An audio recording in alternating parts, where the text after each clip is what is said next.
When you're in the thick of a project, Harbor Freight is the place that always comes in handy. Whether you're picking up something for your pickup truck or a power tool for your project, at Harbor Freight, your dollar always goes further. And these days, when everything seems to cost more, you can take pride in knowing that you get hard-working tools at hard-working prices. Whatever you do, do it for less at Harbor Freight.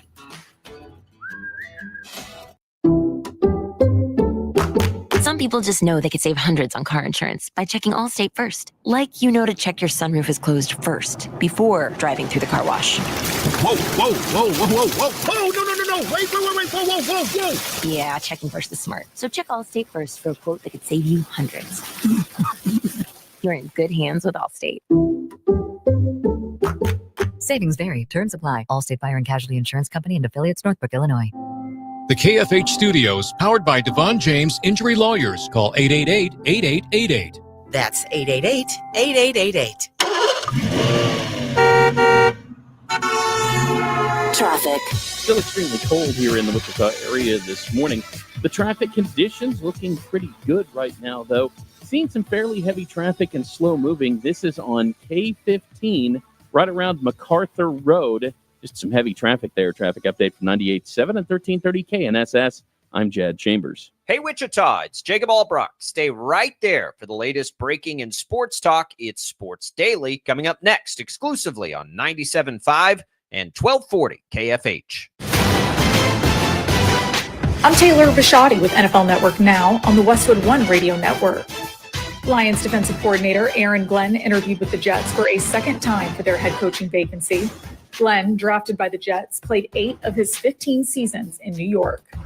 Meanwhile, the Patriots are bringing back a familiar face. Josh McDaniels is expected to be hired as New England's offensive coordinator, according to NFL Network insider Ian Rappaport.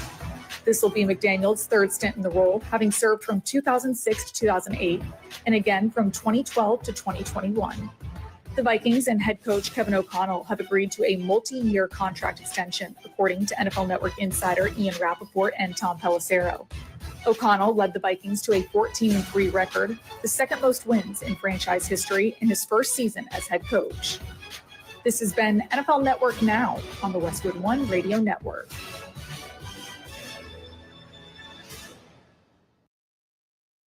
While retinitis pigmentosa takes Mark's vision, his family gives him hope, whether at the family business or at home with his wife and sons. He knows he's not fighting alone. For 50 years, the Foundation Fighting Blindness has funded research into treatments and cures for blinding retinal diseases, providing hope to people with vision loss. And for Mark, winning the fight means being there for his family. The Foundation Fighting Blindness. Together, we're winning. Help us end blinding diseases at fightingblindness.org.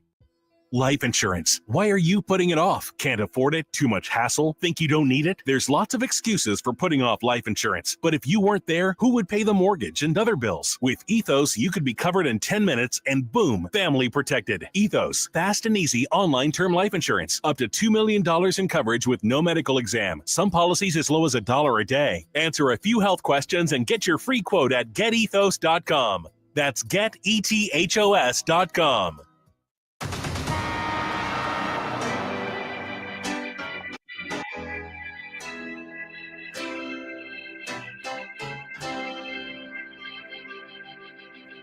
Now, from Wichita's most listened to sports radio, 97.5 and 1240 KFH. This is Sports Daily with Jacob Albrocht and Tommy Kester. Hey, welcome in, everybody.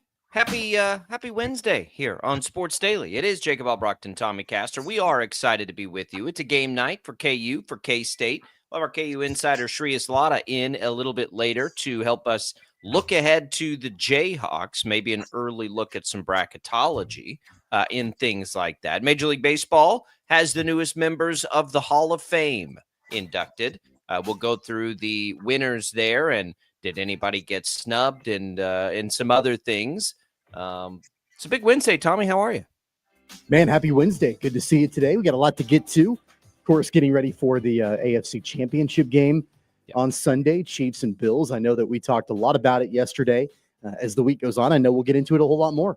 Yeah, we will. And we'll look at it, sort of from the perspective of what went wrong the first time and what can the Chiefs correct this time. Andy Reid talked Monday, so we'll go through some of what he's saying, one of the big takeaways for the Chiefs and what really was their worst defensive performance of the regular season, the game that they lost. If you throw in the trash can week 18, which we will, that's what that game was. So we'll get into that as well. All kinds of good stuff. We'll give away some HTO before the end of the show today. So stay tuned in for your opportunity to win some free iced tea, free coffee.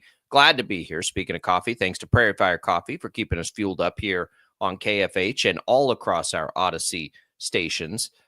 Tommy, in this first segment, we haven't talked about this at all. And in a quicker segment, might be a good time to do it. The downtown ballpark in Wichita is getting a new name, Equity Bank Ballpark, which is great. People can get annoyed with changing because Riverfront's a cool name. Let's be honest. Riverfront Stadium's a cool name. But Equity Bank Ballpark, to me, just getting naming rights to anything screams relevance, right? And for the city, who's going to get $115,000, $117,000 a year for the next 15 years for just kind of kicking back their feet and being able to sit there and take that revenue share, as they're telling us we've got to pay for downtown parking and do all the things that we have to do in budget shortfalls, and they're challenging and first responders and whether or not we can afford to hire them. Like, that's a nice thing too. So like if to me, it's like, yeah, Riverfront, that's a cool name. Equity Bank Ballpark, it's a local company. It's a bank that started in Wichita, which is kind of cool. And maybe 2 firefighters saved their jobs because the city has an extra $117,000. So Equity Bank Ballpark, it is. It's a good thing, I think, to get that kind of stuff done. Intrust Bank Arena, right? Another local company. It adds that. It is what it is. Now, when they change a lot, that's where I think you can get a little dicey. Like, people complain about it, but it's like, guys, go across the NFL. There aren't very many Arrowheads. There are more. But even Arrowhead is GEHA Field. At now Arrowhead it is, City, right? But I'm saying like Heinz Field, right? Yeah, like that's a sponsored place. Right. AT&T Stadium, Jerry World, like they coexist, these things. So it's part of the course, and to me, it screams relevance, and that's a good thing. It screams relevance. It also screams, partnership and collaboration and, local business wanting to, support a downtown ballpark and have the naming rights and all of that. I mean, look, at the end of the day, like, these are for-profit institutions, right? And so, being able to make money not only provides relevance, but it also provides sustainability, and have that revenue coming in so we can have a viable minor league baseball team, here in Wichita. And I remember, I know that you were here for the first couple of years when, this was a thing, but we didn't have affiliated baseball for a long time in Wichita. It was probably close to 15 years that we didn't have affiliated minor league baseball in town. And so if you want to keep it viable and sustainable and all of that, these are the sort of things that, you want to see happen. And so shout out to the Wind Surge, shout out to Equity Bank for the new Equity Bank Park. That's awesome. I think what's also funny too is, you hear from people usually on social media that are talking about selling out, and I'm still going to call it Riverfront and blah. Okay, cool. Fine. Call it Riverfront. That's great if you want to. But I promise you that if somebody came to you and offered you money to slap logos all over your clothes as you were going around, to your day to day, you'd probably do it. I know I certainly would. Most people probably would. And so this is a good thing. It's a positive thing. It shows forward momentum and development for the city. And I'm here for it, entirely. Well, no matter what you think, it raised funds for the city. So 100%. That's a good thing. Like, that's, from, as taxpayers foot the bill for some of this stuff in a lot of ways, getting money back to the city is the goal. Like, that's the goal, economic development. So that happened. It's been sort of in the works. They just finalized the vote yesterday on the revenue share portion. By the way, you and I have talked a couple of different times on this show over the months and the last couple of years about, the Wind Surge attempting to try to find ways to be, more, accessible for people in the community and things like that from a ticket price deal from a pricing perspective and all of that, and different improvements and adjustments and changes that, I think you and I both wanted to see to help make it more viable in this city. And I think that the Wind Surge has done that. Nobody's perfect and there are always going to be hurdles and roadblocks. But man, I think that, it's definitely been a much improved franchise from the last couple of years to today, which is awesome. 2 years ago, that all changed. It 100% did. Yeah, and I'm not sure that you and I, really fully believed that it would actually get to this point. At least I'm not sure I did. And it has. And again, nothing is ever perfect. There are always going to be things to be improved, but I think it's night and day better than what it was a couple of years ago for sure. It's been a windy road to get to the place we all thought it was going to be from the beginning. Some really unfortunate things happened. So the road took a weird turn. But then it's, a couple of years ago, it started to come back, and they're just that, the improvements continue. And yes, generating revenue for the city especially is something, that's good for everybody because it's money that doesn't come out of your pocket. Right. That's the bottom line. At the end of the day, if you don't care about baseball, great.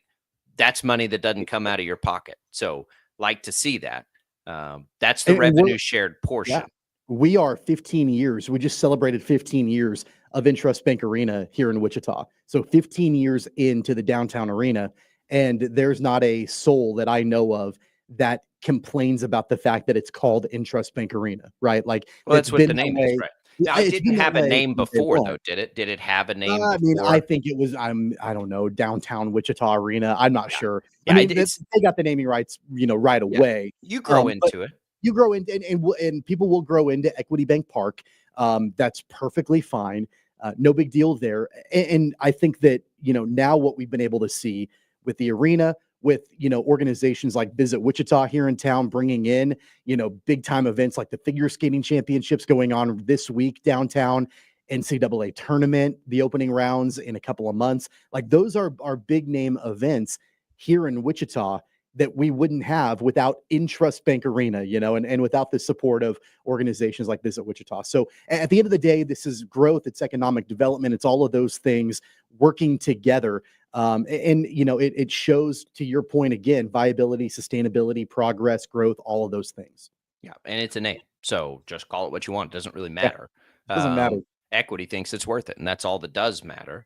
And so the number, the 117 that you've read about, that's the city's portion of it. The deal's larger. The Wind Surge aren't going to disclose the total value of the deal. So it obviously has value for the Wind Surge too. Good for them and their endeavors. All right, we're going to come back and we'll dig in. Chiefs round 2 with the Bills, college basketball talk. We got a lot to get to today on the program. Thanks for being here with us. It's all Brockton Caster. We're coming right back.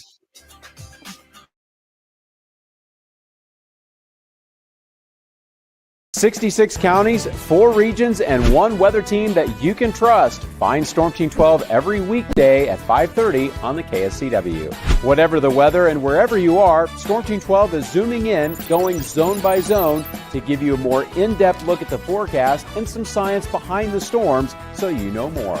We're focusing on the forecast so you can focus on what's important to you. Storm Team 12 Weather Focus, 5:30 on the KSCW. The future of television has arrived. Next Gen TV is here with stunning video, movie theater quality sound, enhanced voice clarity, and interactive features, all upgradable for the future. Learn more at watchnextgentv.com. Sometimes people tell us, I don't get it, it's just tea. But let me tell you, we are so much more than just tea. With 20 plus flavors of sweet and unsweet iced tea, the possibilities are endless. Come on in and try them all for free to find your favorite, or get us on the go for your busy lifestyle. And don't miss happy hour every day. So the next time someone tells you it's just tea, tell them to come by and find out why we say, drink tea, be happy. It's the canvas of our imagination. They tell a story, Clouds affect the events of your day. Sometimes they growl, sometimes they inspire, but they're always the messengers of nature's mood written in the sky. Storm Team 12 understands the language of clouds. We're dedicated to decoding their message so you know what to expect. Behind every cloud, there is a story waiting to be told. Trust Ross Jansen and Storm Team 12, alerting you first to the impact on your life. When you need help, remember, you're not alone. We are here. We are neighbors. We are together. We are Kansas.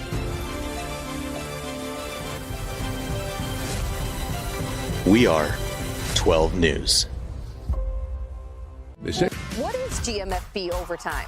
It's Peter, Jamie, Kyle, and Akbar breaking down the NFL 5 days a week. It's okay to be excited. It's this, that, and a whole lot of It's football for everyone. Weekdays at 10 a.m. on KSCW.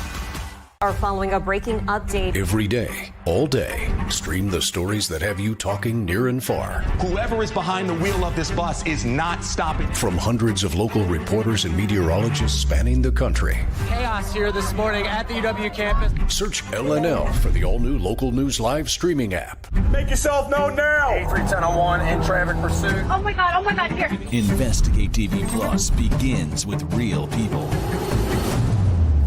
We investigate stories that impact you and inspire change every day. Something is broken. Real problems. Why are they hiding it? And real solutions. My daughter was dying in front of me. What was your reaction when he said that? Investigate TV Plus, weekdays at 3:30 p.m. on KWCH. Sometimes people tell us, I don't get it, it's just tea. But let me tell you, we are so much more than just tea. With 20 plus flavors of sweet and unsweet iced tea, the possibilities are endless. Come on in and try them all for free to find your favorite or get us on the go for your busy lifestyle. And don't miss happy hour every day. So the next time someone tells you it's just tea, tell them to come by and find out why we say drink tea, be happy. Mornings are busy. We're here to make your mornings better. We report the stories that affect you. 3 more hospital lies from contaminated apple juice just a day after the FDA issued a recall.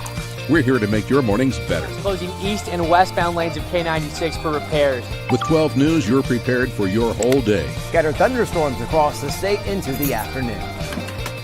Stay a step ahead with 12 News this morning on KWCH and KSCW.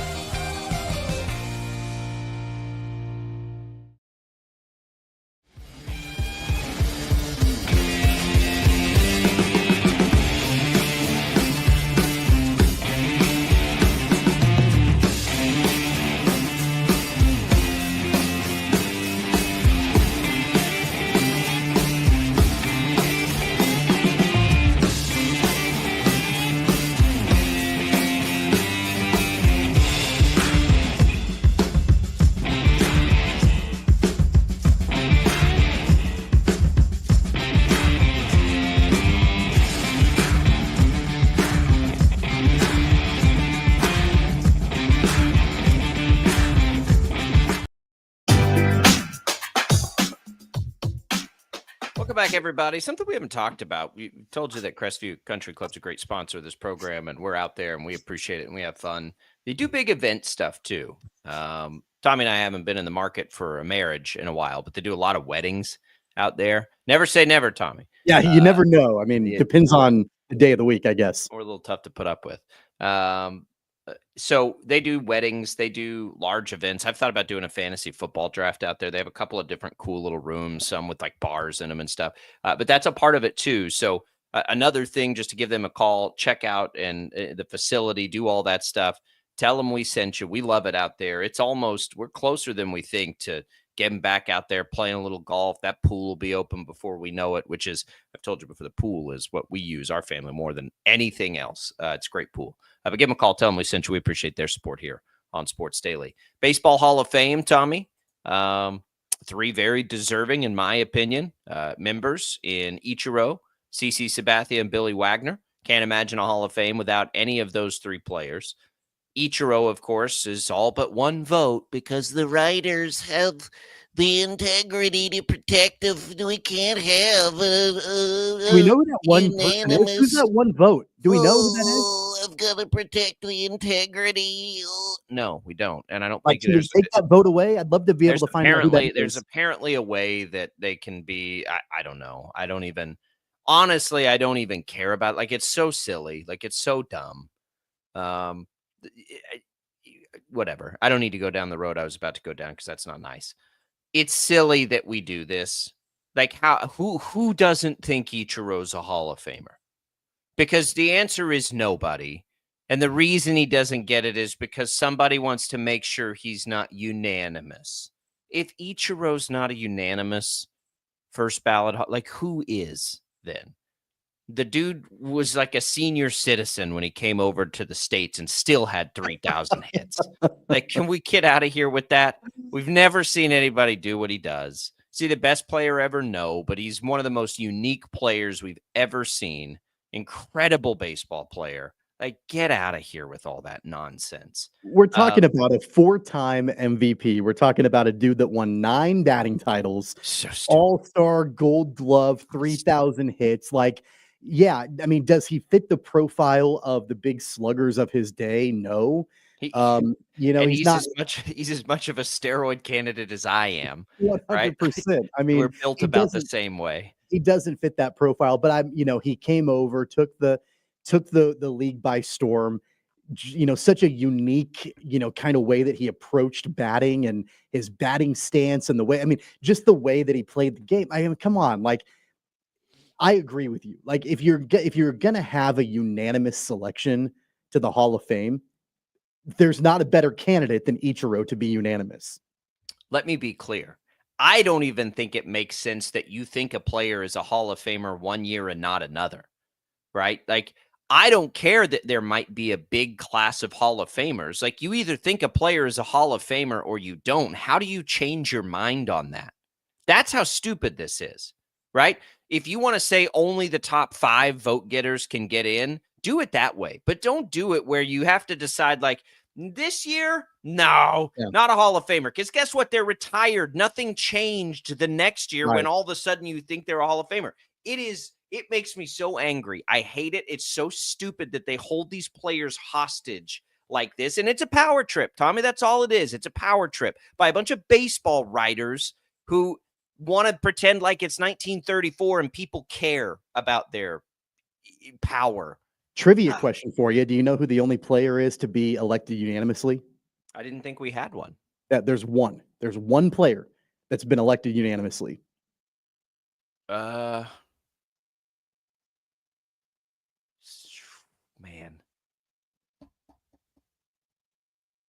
I'm gonna guess it's a Dodger. Okay. Oh man. I mean, you can guess that it's a Dodger. That's the wrong guess. Okay. Babe Ruth. I don't know. No. Mariano Rivera is the only unanimous. Did he get it in? Well, credit to them. I He just did, dogged on him. That's another perfect example of, like, if that guy's not, then who is? So good for them for doing it. So if you can do it for Rivera, though, do it for Ichiro. Yeah. Like, let that be the end of this. We know that Ichiro missed it by 1 vote as far as unanimous. That's tied for second with Derek Jeter, who also was not unanimous. Jeter's is the one I remember. 1 vote. Yeah. Jeter's is the one I remember. And so whatever. It's like, you take the relevance. I don't care. I just care who's in the Hall of Fame. So we look at it, and like, those 3 certainly deserve it. I don't think there's much debate about that, quite frankly. It's when you go further down the list. And to me, so again, like, for me, if you're a Hall of Famer, you're a Hall of Famer. Like, why did Billy Wagner need to wait 10 years? His numbers didn't change in the last decade. What changed? So if you want to say you can only take up to 5 and it's the 5 top guys, great. But how does your vote change? Explain that to me, right? It doesn't make any sense. So those 3 get in. The next closest is Carlos Beltran, who I would say is a Hall of Famer. Andrew Jones, who I would say is a Hall of Famer. Absolutely is a Hall of Famer. And then you get into all of says the Braves fan. And then you get into all of great player. All the steroid guys, Alex Rodriguez, Manny Ramirez, Andy Pettit. So there's a couple more to me that are no-brainers. Felix Hernandez, no-brainer. Dude's a Hall of Famer. There's a couple of Phillies who I think have really interesting cases in Chase Utley and Jimmy Rollins. I'd have to really think about that, but I think they could be. And then there's one further down the list of the guys actually getting votes that I would put in, Omar Vizquel, because he did something better than ever. It's a little like Andrew Jones, honestly. Like when a player is clearly the best defensive player for that long and still good enough offensively to be an all-star lots of times, I would put that player in. I like to remember that Vizquel was one of the great defensive players of probably 2 generations, quite frankly, and was able to find value and staying power in that in a lot of teams and all those things. So I'd put him in too. But that would be it for, Carlos Beltran and Andrew Jones are for sure. I'd have to date, and Felix Hernandez. Like Felix Hernandez, what are we doing? Felix Hernandez in the Hall of Famer? Don't you think that Beltran is getting quote unquote punished by the writers for his role in the Astros situation? I think that's probably part of it. I mean, remember he was hired to be the Mets manager and then was fired before he was even able to manage a game because of the fallout from all of that. So I can see these baseball writers who love to clutch their pearls and they like to throw the rocks at the glass houses and all. Well, I don't like the cheaters either, but it doesn't make him a not Hall of Famer, right? And the Astros fallout. Yeah, Beltran was a player then, right? When all that went down with the Astros, like at the very tail end of his career. I think that's right. Or maybe he had just transitioned into being a coach. Regardless, it doesn't take away what he did over the course of his career, going all the way back to his days with the Royals. I mean, he was phenomenal coming up from the minor leagues and then going and, playing for teams like the Mets and, other teams. I mean, he was just a fantastic player all around. If we're judging Hall of Fame candidacy based on what you did on the field, and I know that there's so much debate about what constitutes a Hall of Famer, then regardless of what happened with the whole Astros situation, Beltran's stats alone stand out that should make him a surefire Hall of Famer. Correct. But Felix Hernandez, I cannot believe is not a first ballot Hall of Famer. Like, honestly, though he was maybe the best for a very long time, just played for the Mariners and they sucked.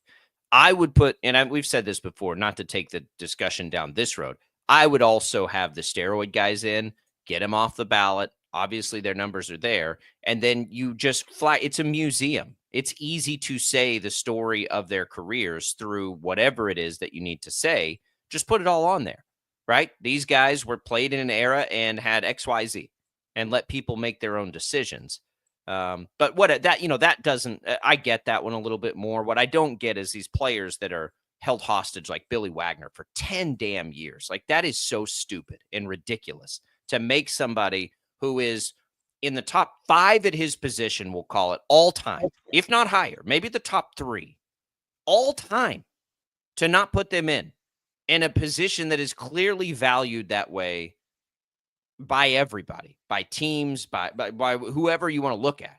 That position is that way. I think we need to find a way to look at relievers in general a little bit more, find some tangible metric so that if it's not the save, because you can't have a save if you play for a crap team, right? They have to win games. It's kind of like Felix Hernandez. Like, what's the metric we can use for the all-time great relief pitchers? I'd like to find that, but Billy Wagner was certainly one of them. If we go way, way down the list, I'm looking like Cargo could have a case someday. Adam Jones was at the top of his game for a long time. Troy Tulowitzki, I think, is really interesting. My guy, Ian Kinsler, selfishly, I'd love him to get a look. Mark Burley, I think, could get in at some point.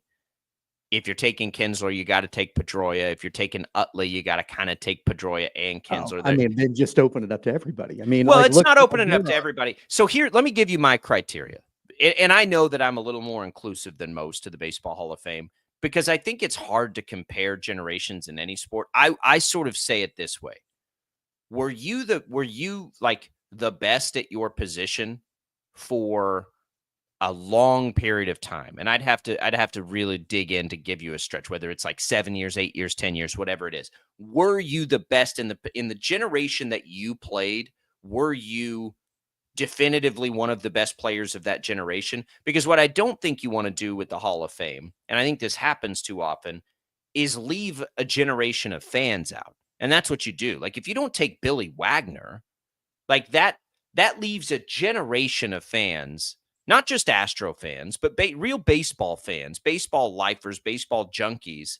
Like, if you leave him out, you're leaving out the best of a generation, right? And I think that's where you can miss with the Hall of Fame. I'm not saying all those guys I just mentioned, I'm not saying I would put them, I'd really have to dig in.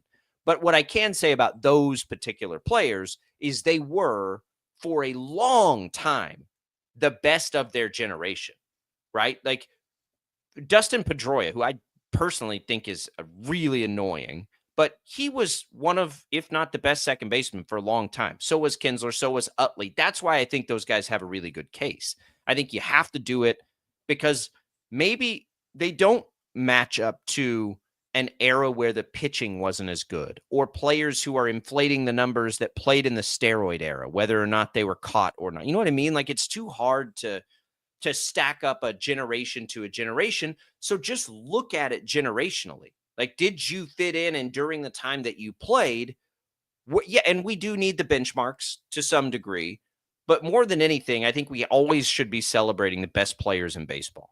I look at it a little bit differently than you do, and I get your inclusiveness and all of that. I look at it more from the perspective of, is the Hall of Fame egregiously missing somebody? That's why I'm like, Carlos Beltran needs to be a Hall of Famer. Andrew Jones should be a Hall of Famer. But then I look at it and I'm like, is the Hall of Fame worse off because Ian Kinsler is not a Hall of Famer? No, probably not. No, he's he's not a no doubter either. Is it egregious that he's not in the Hall of Fame? No, it's not egregious.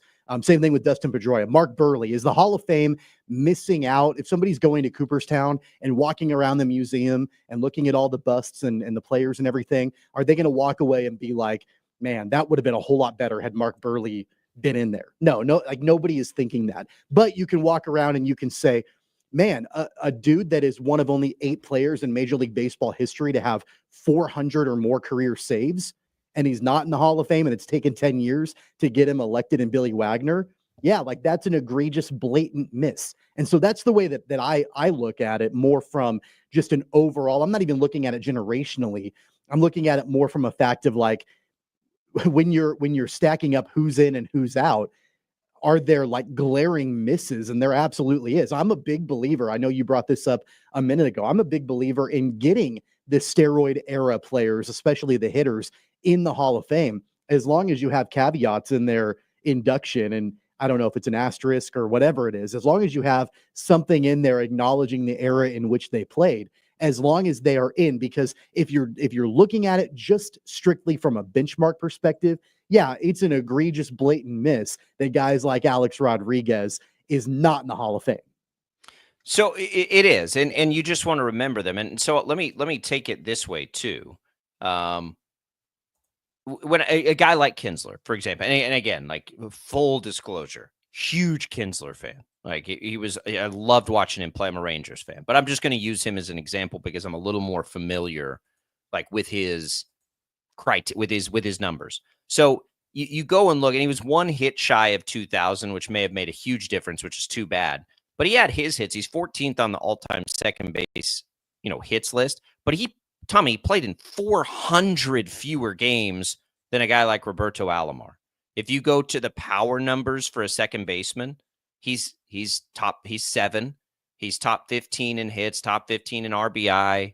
I haven't looked at stolen bases, where he was there, but he's high on that list too. He's 7th in stolen bases. Like in totality, his offensive numbers, when you compare it to a generation, are absolutely there. They're absolutely there. He's in the top, I'm looking at it right now, at least top 20, whatever it is, of WAR for second baseman. He played a lot fewer games. He had a lot of injury issues. So when you look at it that way, like when you look back at the history of baseball, how many years has baseball been around? Right? I don't even 150-ish. 100. So in 160 years, how many at each position do you think we should have? Of all the players that have played over 160 years of baseball, about how many do you think we should be at each position?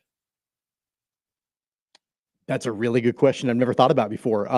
Gosh, at each position over 150 years, probably 70, 75 at each position. So when you think about it, there is no question if you go back and look at the numbers that Ian Kinsler has been a top 20 second baseman offensively, and he was a good defender all time.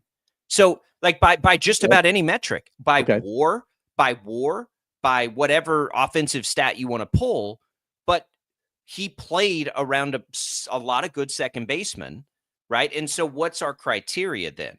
Because even if you wanted to call it top 30 or top 40 or whatever it is, even though the numbers would say he's much higher than that, that's where, and a guy like Chase Utley, guess what? Chase Utley's even higher, right? How long did it take us to put Jeff Kent in? And he should have been it. Jeff Kent is basically got the exact same career WAR that Ian Kinsler has. And let me see how many more games he played. He played about 200 more games. And that's a part of it. Look, I get it. That's, stamina and all that's part of it. But what I mean is, and it's not just Kinsler, it's Andrew Jones. It's whoever you want to pull. Like if you went and you took where a guy stacks up all time in 160 years of baseball, you just have to think like, well, how many of these guys should we be celebrating? If you want it more exclusive than that, that's okay. We won't agree on that. But if you're going to open that up, you need to do it for each position to me. And we need to be looking at who the best players at their positions because that's what we do in the other ones, right? That's what we do in football. That's what we do in basketball, I think is a little different because it's all kind of combined with college and all the things that it is. But the Pro Football Hall of Fame, they just try to celebrate who the best players were, right? Who the most impactful players were. And I think they do a good job of it in football. And then they just kind of cap it at how many you can get in. And that's why players have to wait. They don't have to wait because a writer one year says, yeah, you're a Hall of Famer. And then the next year, or one year says, nope, sorry, not good enough. But then the next year when you haven't done anything says, okay, now you're good enough. Like, that's so stupid. I don't think I'm ready to debate you about Ian Kinsler's candidacy for the Hall of Fame. So I'll let you have that. That wasn't my intent. You can go down the list and your guy, Andrew Jones, you can do the same thing with him, right? Like, where did he rank at his position? And why is he not in yet? But not that Ian Kinsler needs to be in yet or doesn't need to be in. Just saying, like, nobody's going to vote for that guy. We'll be right back. 97.5 and 1240 KFH.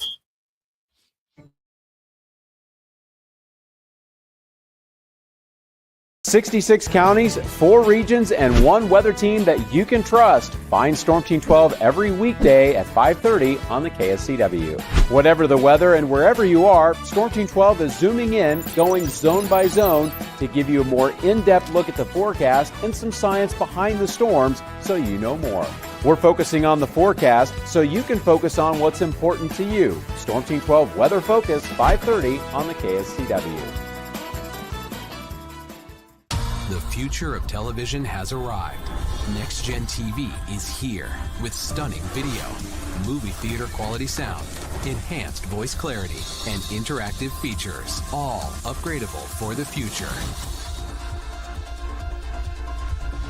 Learn more at watchnextgentv.com.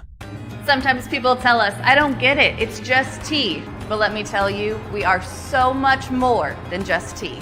With 20 plus flavors of sweet and unsweet iced tea, the possibilities are endless. Come on in and try them all for free to find your favorite or get us on the go for your busy lifestyle. And don't miss happy hour every day.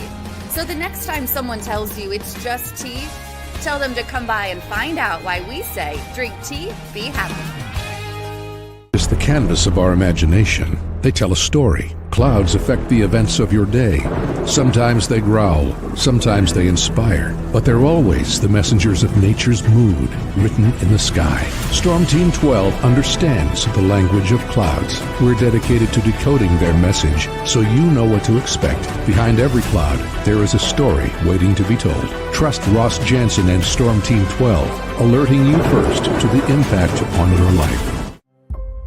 When you need help, remember, you're not alone. We are here. We are neighbors. We are together. We are Kansas.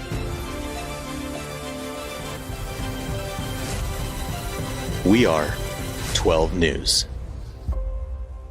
They say, What is GMFB overtime? It's Peter, Jamie, Kyle, and Akbar breaking down the NFL 5 days a week. It's okay to be excited. It's this, that, and a whole lot of. It's football for everyone. Weekdays at 10 a.m. on KSCW.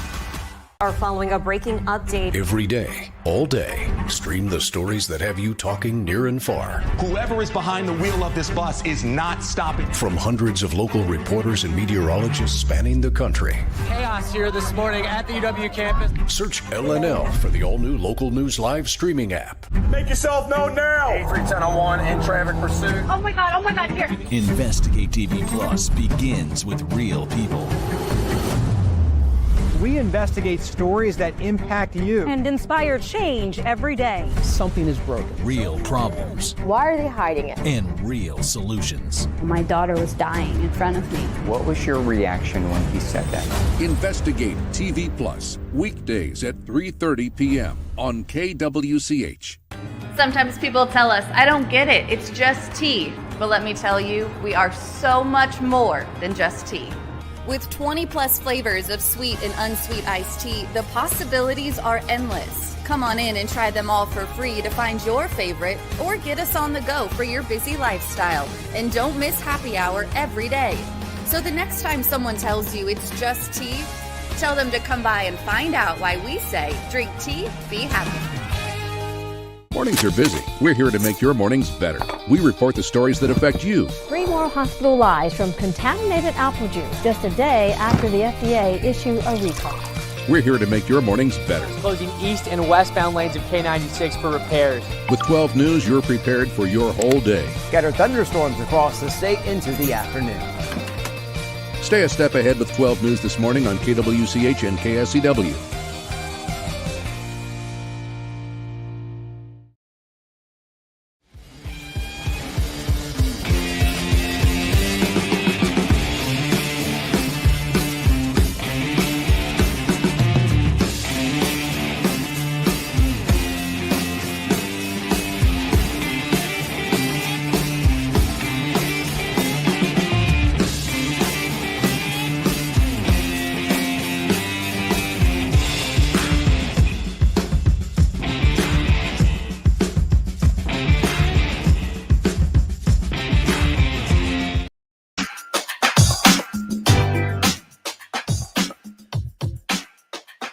Welcome back in, everybody. Sports Daily. You want to win some HTO? You can do that right now by texting the keyword T to the short code 20357. That's TEA to the short code 20357. That'll get you a free iced tea and a free iced or hot coffee drink from HTO in East or West Wichita or in Derby. Good luck, everybody. You can enter once per day. Message and data rates apply. So now you got me in a rabbit hole here, Tommy. You got me in a rabbit hole. Here we go. We're talking Hall of Fame. I'm just looking at this because I think this is an interesting way to do it, like career war. Because again, like it's really, really difficult to compare impact and stats. And did you play for a good team? Did you play for a bad team? RBI opportunities, right? Win opportunities as a pitcher, save opportunity. Like all those things are really difficult. So it's not quite the same as some other sports where it's a little more black and white. I'm looking at center field all-time WAR ranking. We mentioned and by accident, quite frankly, because I'm not sure I would say Ian Kinsler's a Hall of Famer, but just looking at his resume as an example, he's inside the top 20 all-time in WAR. We've been playing for 160 years. Should we have the 20 best second basemen in? I think that's, but you go to center field. Guess where Carlos Beltran? Guess who he's right behind? Joe DiMaggio. Okay. So like that guy needs to be in. Like we shouldn't be waiting this long for a guy like Carlos Beltran, who is like head and shoulders above other Hall of Famers. Your guy, Andrew Jones, a little further down, but not much, right? He's not much further down. He's inside the top 10. Dude needs to be a Hall of Famer. You go to the shortstop conversation and you're going to find guys down like Jimmy Rollins, kind of in that range where Ian Kinsler is. Omar Vizquel, a guy who I think I'd like to see in just a handful of spots below that, but probably inside the top 30 or so. Pitchers is where it gets really hard. I'm looking at the pitcher list, and there aren't, other than like our very, very, very top tier platinum members, whatever you want to do, it's mostly older players, right? So that one's going to get a little bit challenging. Zach Greinke, of the guys not in now currently, that has nothing, hanging over his head, I believe is the highest. Cole Hamels will be somebody that I think the voters will probably take a look at. Yeah, and he's further down that, Burley, Yeah. I believe, is ahead of Hamels, Felix Hernandez. Burley's actually, I think, ahead of Felix Hernandez. Burley's case is pretty good. I mean, he played for a lot of really bad teams. I think the fact that CC Sabathia got in on his first ballot, that probably bodes well for starting pitchers. Because then you're looking at left-handed pitchers, right? And now if you just took it to left-handed pitchers, then Burley goes way up the list. So it's an interesting topic. And I think for me, I just don't I want to I don't want to hold people hostage. I don't like that aspect of it. But B, like what is our criteria and how do we keep it consistent? How do we ensure that these best players are being recognized? Because if we're trying to, stack, I don't know, Jimmy Rollins' case up against Honus Wagner, like that's not going to work, right? Like you can't do that. So how do you still Troy Tulowitzki compared to Rogers Hornsby is going to be that's a difficult comparison to make. How do we do that? How do we take, and those are two fringe guys. I think Rollins' case is probably a little better than Tulo's, but how do you take that and find where you fit in among your generation? I think is the best way to do it. One thing that I think is really interesting, I'm a big time fan of Buster Olney from ESPN, longtime baseball writer, columnist for ESPN. I've always been a big fan of his. And he was writing about the induction this year for these guys and talking about the guys that didn't get in. And he brings up a pretty interesting double standard that I hadn't thought about before. So Kennesaw Mountain Landis, who longtime commissioner in Major League Baseball back, 100 years ago. I think he was the guy that was in charge during the whole Black Sox scandal, 8 men out, like all of that back in, when was that, 1920? Yeah. His name was on, I think, wasn't it the MVP, or it was on, his name was on an award. Like it was the Kennesaw Mountain Landis Award. Well, his name was removed from that award a few years ago because there had been so many documented instances of like blatant racism that he had over the course of his tenure as commissioner, trying to keep baseball segregated and all the different things before Jackie Robinson came around. So in current day, his name was removed from that award, and because of everything that had happened. Well, it's an interesting double standard because we're still applying, like there was he had a big character clause when he was the commissioner. Like if players didn't abide by a certain kind of character, then they weren't allowed to play in the game. They weren't allowed to be honored and bestowed upon and all of these different things. Well, his name was removed from the award, and we're still holding back players from the steroid era. We're holding back like Carlos Beltran with the whole sign stealing scandal. If we're willing to remove a guy that was so exclusive for Major League Baseball, and and in retrospect, like his tenure was bad for a number of reasons, and he was a bad guy, and like all of this stuff, but we're willing to like remove him, and like his argument is it's past time for guys from the steroid era and guys like Carlos Beltran to get into the Hall of Fame. Well, it is because you don't want to. The disservice comes to the fans when you do that, right? Like the disservice is to the people who love your sport the most. Only the people that love the sport the most are interested in this. Like right now, we're talking about it because we both love baseball. There's probably a lot of people that are like, yo, time to get to Chiefs Bills right now. And probably we should. Yeah. But we love baseball. And so I don't want to see anything that holds people away from the game or spoils the experience that they've had that have made them that sort of baseball fan. This is a museum to celebrate the game, or to at least tell the history to acknowledge the game, I think. To acknowledge it, to tell the history of it. Like, could you imagine 3 generations from now ignoring and pretending like the steroid era didn't happen? Say what you want about it, but it saved the game in a lot of ways. It is as compelling a I'm not saying it's a good thing. I'm just saying it's as compelling a piece of the history of the sport as there is. Like, you must preserve the ability to tell that chapter of the history of the game. That's what a museum's for. So that's for me, and I'm with Buster Olney. Like, that's where it's real easy. Maybe you put these guys in the Hall of Fame, but you don't let them come to the ceremony or give a speech or whatever. But they're still there, right? Just acknowledge it. Like, I think that in right, you just put a big old thing on person, there. like, yes, hey, absolutely. This is the wing of the museum where it at least educates people on this era of baseball. And here's the thing. I know that there are ways after somebody drops off the ballot for them to still make the Hall of Fame. There's that eras committee where, they're going to meet and they're going to, somebody got in that way. Right. Manny Ramirez is probably going to have to go through that committee to get into the Hall of Fame because he's nowhere near the criteria to get voted in. And I think next year is his final year on the actual ballot. Anybody want to tell me Manny Ramirez is not a Hall of Famer? Right. Like, he 1000% is a Hall of Famer.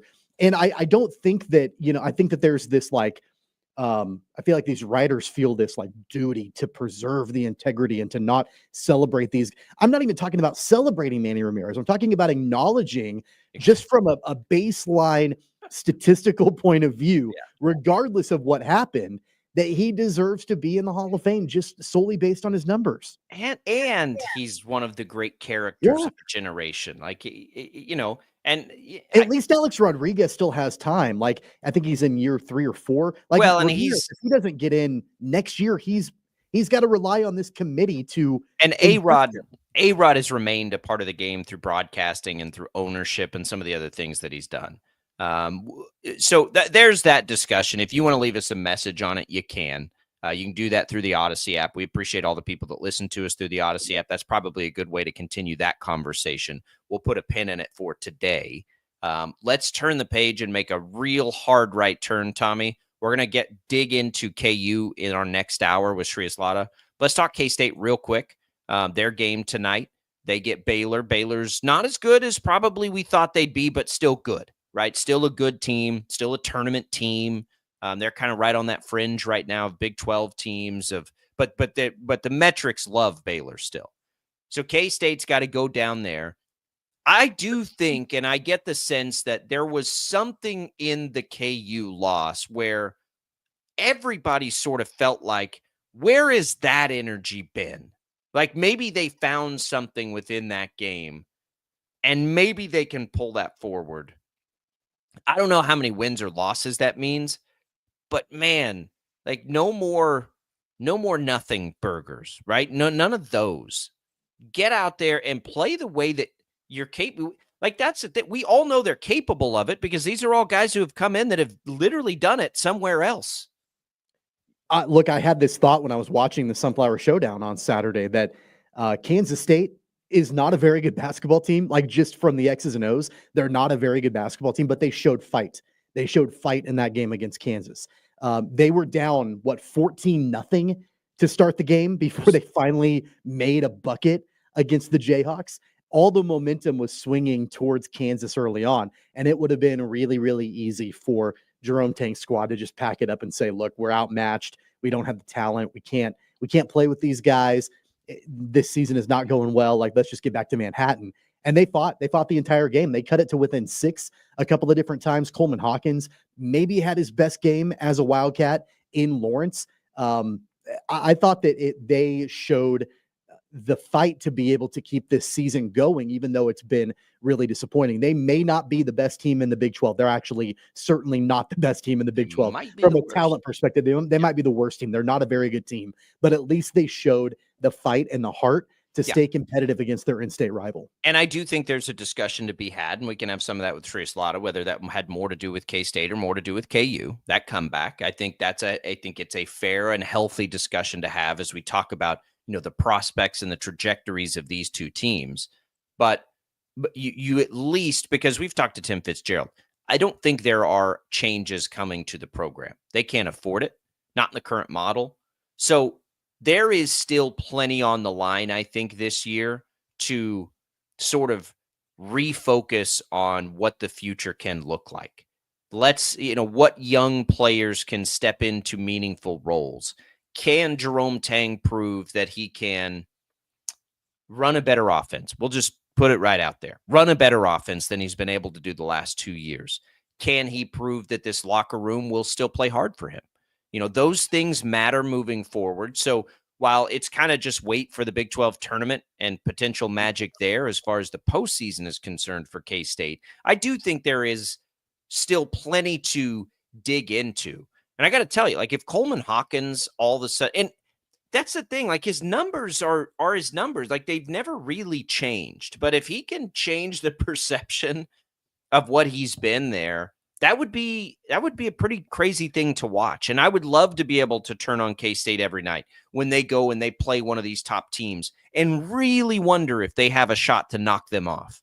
And I think that's what we got a chance to get back to. And I think of Baylor that way. So tonight for K-State, in a game you'll hear, by the way, right here on KFH, pregame coverage begins at 7 o'clock for an 8 o'clock tip.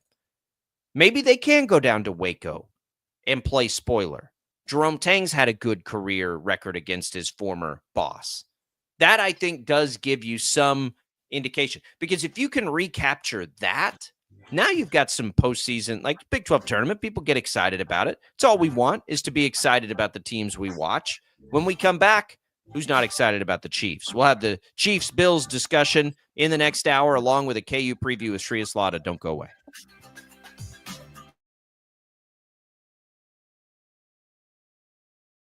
66 counties, 4 regions, and 1 weather team that you can trust. Find Storm Team 12 every weekday at 5:30 on the KSCW. Whatever the weather and wherever you are, Storm Team 12 is zooming in, going zone by zone to give you a more in-depth look at the forecast and some science behind the storms so you know more.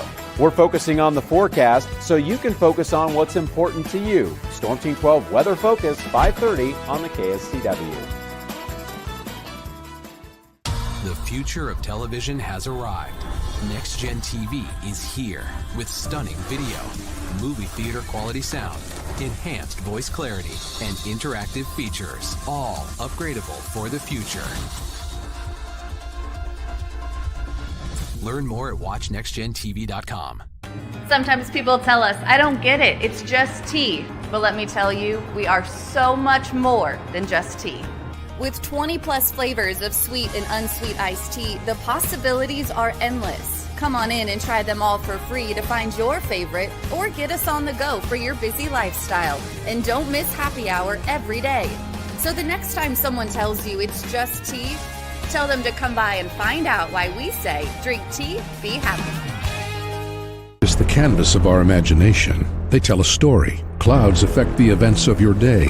Sometimes they growl, sometimes they inspire, but they're always the messengers of nature's mood written in the sky. Storm Team 12 understands the language of clouds. We're dedicated to decoding their message so you know what to expect. Behind every cloud, there is a story waiting to be told. Trust Ross Jansen and Storm Team 12, alerting you first to the impact on your life.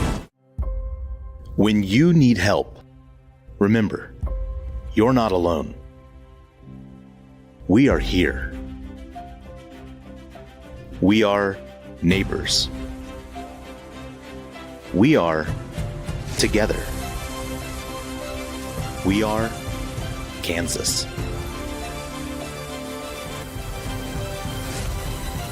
We are 12 News. What is GMFB Overtime? It's Peter, Jamie, Kyle, and Akbar breaking down the NFL 5 days a week. It's okay to be excited. It's this, that, and a whole lot of... It's football for everyone. Weekdays at 10 a.m. on KSCW. Are following a breaking update. Every day, all day, stream the stories that have you talking near and far. Whoever is behind the wheel of this bus is not stopping. From hundreds of local reporters and meteorologists spanning the country. Chaos here this morning at the UW campus. Search LNL for the all-new Local News Live streaming app. Make yourself known now. 83101 in traffic pursuit. Oh my God, here. Investigate TV Plus begins with real people. We investigate stories that impact you and inspire change every day. Something is broken. Real problems. Why are they hiding it? And real solutions. My daughter was dying in front of me. What was your reaction when he said that? Investigate TV Plus, weekdays at 3:30 p.m. on KWCH. Sometimes people tell us, I don't get it, it's just tea. But let me tell you, we are so much more than just tea. With 20 plus flavors of sweet and unsweet iced tea, the possibilities are endless. Come on in and try them all for free to find your favorite or get us on the go for your busy lifestyle. And don't miss happy hour every day. So the next time someone tells you it's just tea, tell them to come by and find out why we say drink tea, be happy. Mornings are busy. We're here to make your mornings better. We report the stories that affect you. 3 more hospital lies from contaminated apple juice just a day after the FDA issue a recall. We're here to make your mornings better. Closing east and westbound lanes of K96 for repairs. With 12 News, you're prepared for your whole day. Scattered thunderstorms across the state into the afternoon. Stay a step ahead with 12 News this morning on KWCH and KSCW.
Now, from Wichita's most listened to sports radio, 97.5 and 1240 KFH. This is Sports Daily with Jacob Albrecht and Tommy Kester.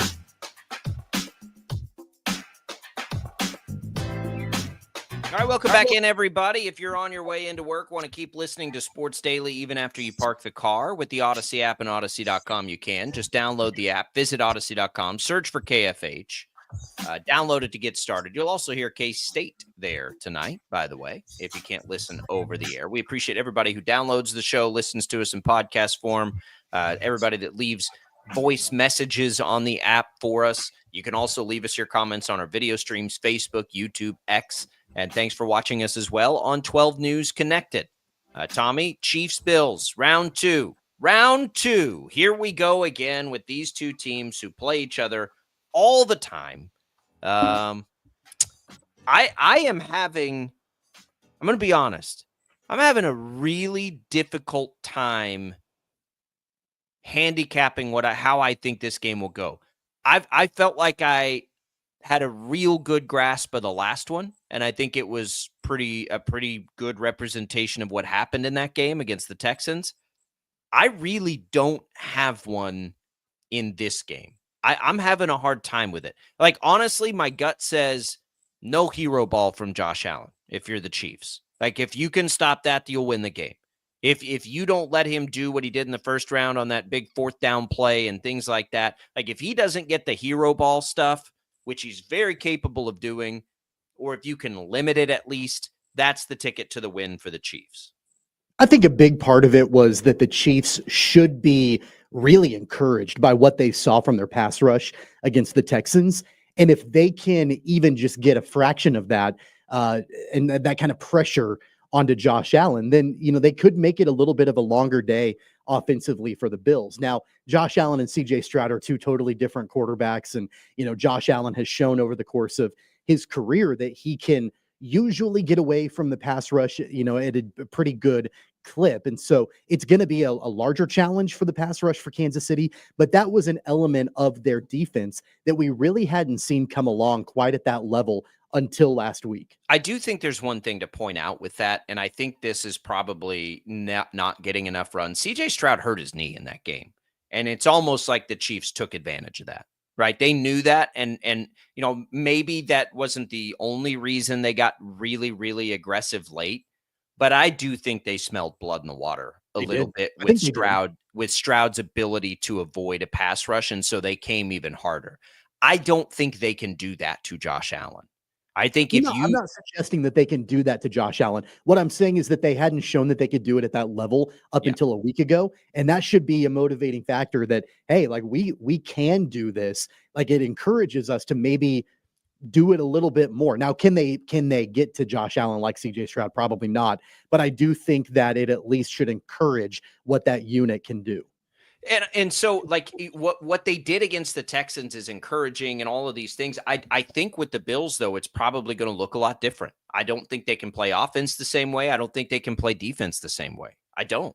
And the good news is for Chiefs fans, I also think they're capable of playing about 100 different ways. And that's what their strength is, right? They can quickly adapt on the fly, but I don't imagine. Well, it's hard because you could say the Texans' game plan was effective. We talked about it yesterday. Yes, they let Travis Kelce eat, and Travis Kelce had the one big play that really inflated his numbers. They would have been good either way, but in totality, Tommy, the Texans' defense did a nice job limiting the Chiefs' offense. I mean, they did. So if you're Buffalo, do you see that and you say, let's do that again because we think we can score more than the Texans did in that game? Right? We don't think in the fourth quarter that Josh Allen's going to be swallowed up by a pass rush the way CJ Stroud was. So if you're Buffalo, do you look at it the same way and say, maybe we do let Kelce and not the receivers beat us because it's just whatever. We saw that be effective for the Texans. Or do you say, well, we're definitely not going to let Kelce do that to us. Yeah, but then you open yourself up to the best version of the Chiefs offense, which we saw toward the end of the regular season. I think Dan Israel mentioned this yesterday. I think that it's a little bit misleading as far as like the total number of yards that the Chiefs had because of the fact that they were working on short fields a lot, just because of some of the miscues that the Texans had. And I do think that that's important to look at. I don't think that the Texans did this bang up job of limiting Kansas City offensively. I think that obviously Travis Kelce had a big game. But then number two, Kansas City also showed that they can get it done in the red zone.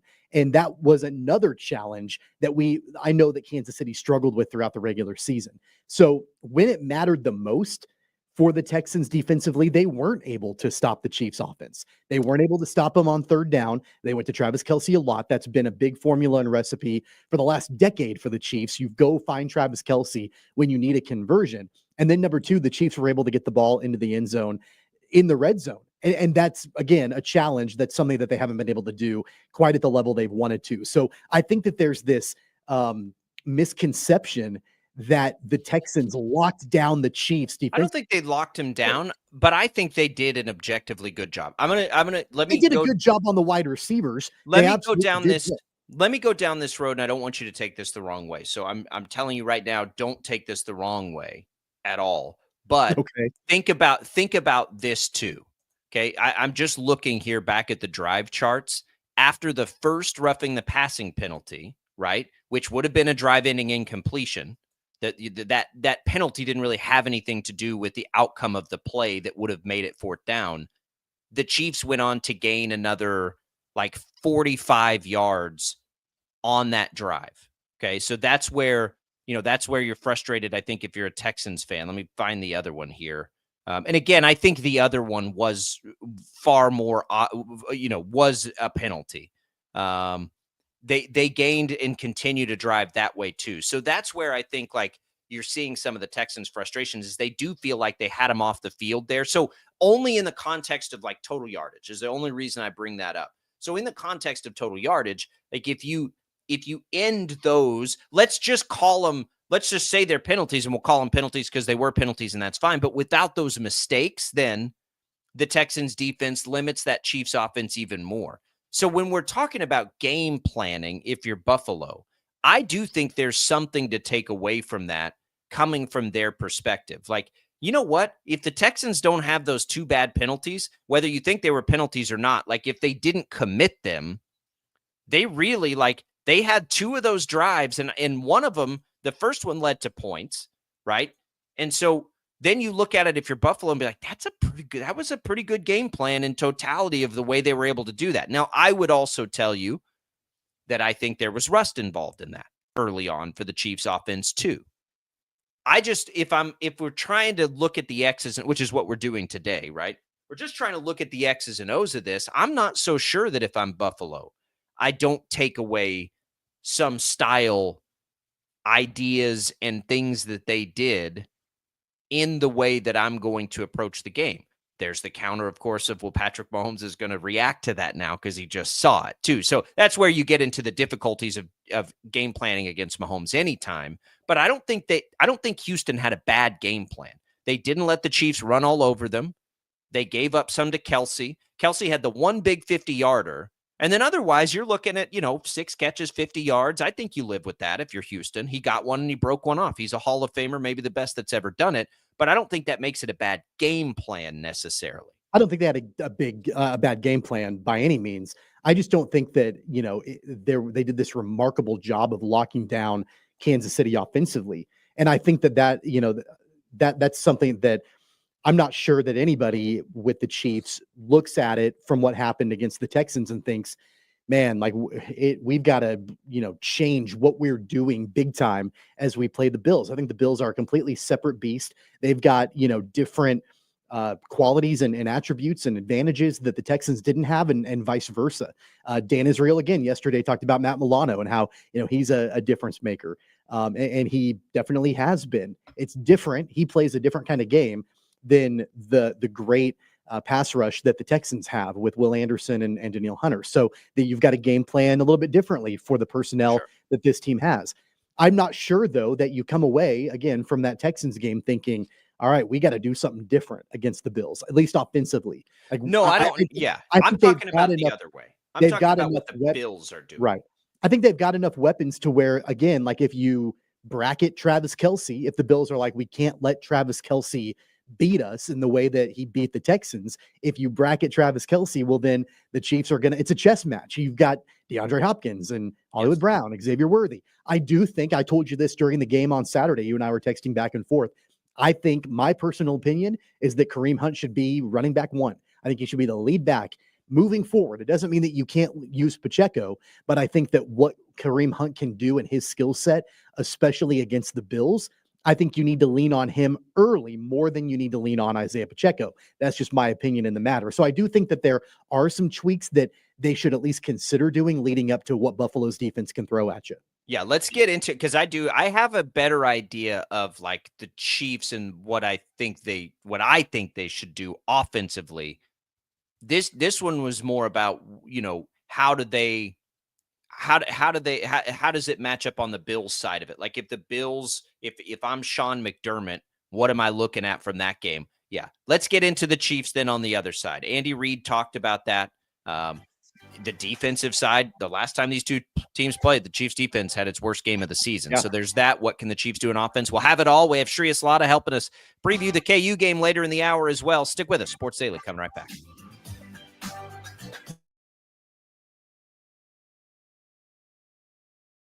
66 counties, 4 regions, and 1 weather team that you can trust. Find Storm Team 12 every weekday at 5:30 on the KSCW. Whatever the weather and wherever you are, Storm Team 12 is zooming in, going zone by zone to give you a more in-depth look at the forecast and some science behind the storms so you know more. We're focusing on the forecast so you can focus on what's important to you. Storm Team 12 Weather Focus, 5:30 on the KSCW. The future of television has arrived. Next Gen TV is here with stunning video, movie theater quality sound, enhanced voice clarity, and interactive features, all upgradable for the future. Learn more at watchnextgentv.com. Sometimes people tell us, I don't get it, it's just tea. But let me tell you, we are so much more than just tea. With 20 plus flavors of sweet and unsweet iced tea, the possibilities are endless. Come on in and try them all for free to find your favorite or get us on the go for your busy lifestyle. And don't miss happy hour every day. So the next time someone tells you it's just tea, tell them to come by and find out why we say drink tea, be happy.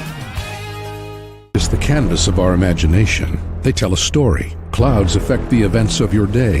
Sometimes they growl, sometimes they inspire, but they're always the messengers of nature's mood, written in the sky. Storm Team 12 understands the language of clouds. We're dedicated to decoding their message so you know what to expect. Behind every cloud, there is a story waiting to be told. Trust Ross Jansen and Storm Team 12, alerting you first to the impact on your life.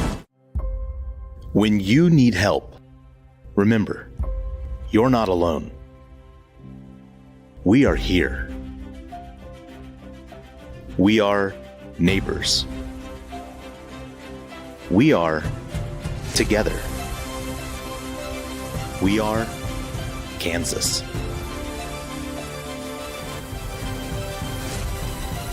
We are 12 News. They say, What is GMFB overtime? It's Peter, Jamie, Kyle, and Akbar breaking down the NFL 5 days a week. It's okay to be excited. It's this, that, and a whole lot of It's football for everyone. Weekdays at 10 a.m. on KSCW.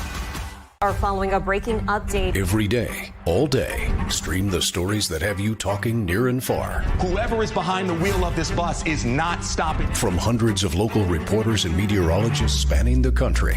Chaos here this morning at the UW campus. Search LNL for the all-new Local News Live streaming app. Make yourself known now. 83101 in traffic pursuit. Oh my God, here. Investigate TV Plus begins with real people.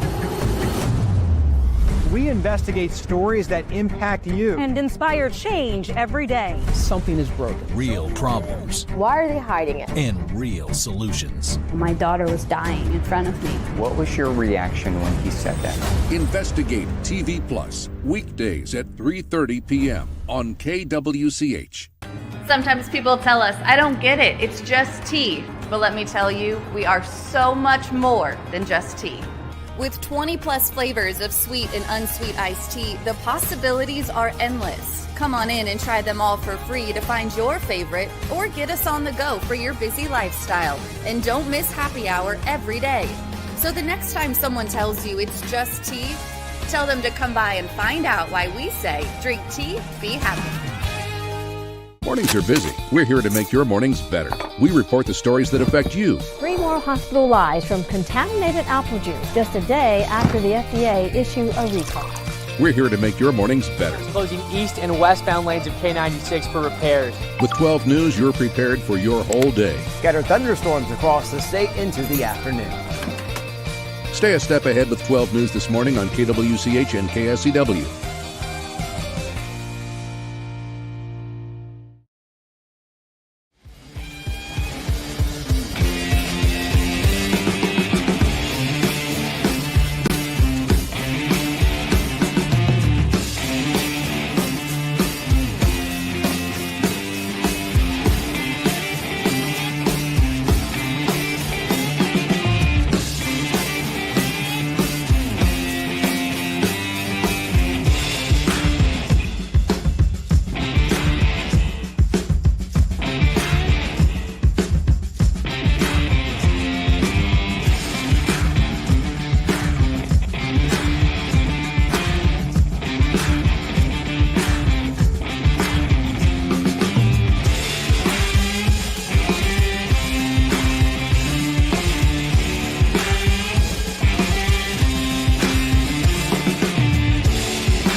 Welcome back, everybody. It is Sports Daily. We are glad to be here with you on this Wednesday. Jacob Albrock, Tommy Castor, Shreyas Laddha coming up next segment to help us get ready for KU TCU tonight.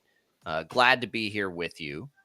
We're talking Chiefs Bills this hour, so let's get into it. So that beginning there was sort of what do the Bills take away? If you're the Bills, what do you take away from the game that you saw Houston play against Kansas City? Tom and I disagree a little bit. I actually think Houston did a pretty good job defensively against Kansas City, strategically. I think their offense didn't put them in good positions, and I think a couple of key penalties really inflated what the Chiefs were able to do to them.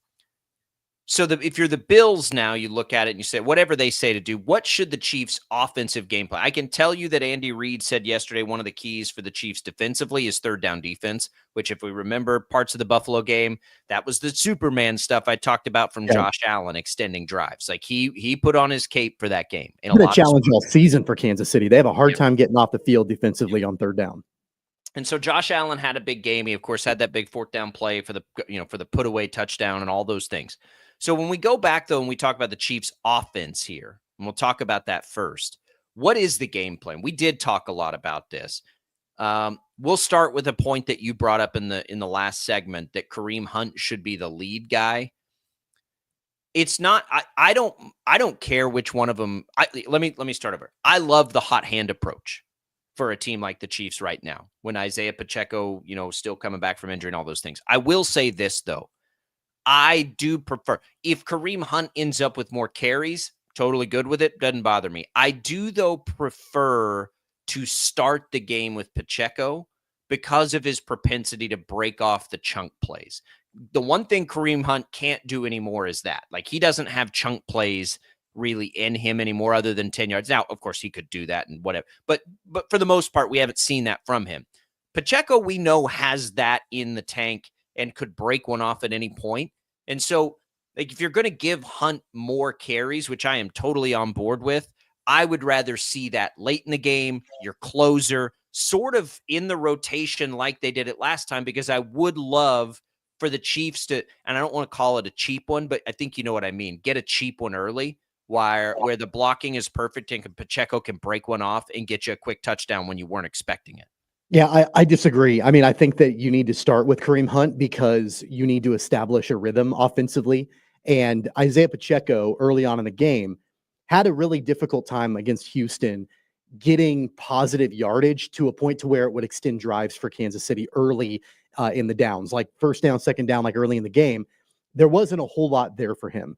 When Kareem Hunt came in later in the game, he was able to, I think, have a little bit more momentum in that regard. But it's going to be crucial for Kansas City to establish drives early in the game, because you mentioned the rust factor. I think that was some of it. Like, they had drives stalling out, in part, not totally because of Isaiah Pacheco, but in part because Pacheco had a hard time getting it going on early down situations. So I feel like if you give it to Kareem Hunt and he can get you 4 or 5 yards on first down, as opposed to like last week with Isaiah Pacheco getting you 1 or none on first down, then that's going to allow you to get into a little bit more of a rhythm. And I think Kareem Hunt's got a better chance of doing that in this game against Buffalo than Pacheco does early on. It doesn't mean that I don't think Pacheco should see the field. I definitely think he should, because as you mentioned, he has the propensity and the ability to break one off. But I would rather early on in the game see the Chiefs be able to establish drives, keep the momentum going, and not, potentially have a 3-and-out situation or get a first down, but then, be behind the sticks because you have a loss on a first down run from Pacheco.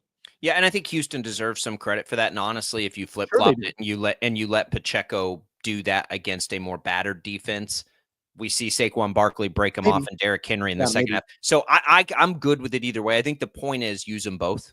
And that we agree on. I think you have to look back. We're talking about Buffalo looking back to what Houston did. If you're Kansas City, you got to look back at what Baltimore did. And Baltimore ran the ball very effectively, especially late in that game, like very effectively. And so I think you take something away from that. Here's the big difference, though, from the last time we saw the Chiefs play the Bills, is the Chiefs passing game now is years better than what it was when they played. And I do think, and this is where when I say I have a really hard time like pegging what I think will happen in the game, because now it's Josh Allen on the other side. We know historically how some of these games have gone. I do think and won't have a problem with the Chiefs trying to be a little more high octane on offense either. I'd love for them to play ball control offense, run the ball, and keep Josh Allen off the field. I just don't know if they're going to be able to do that.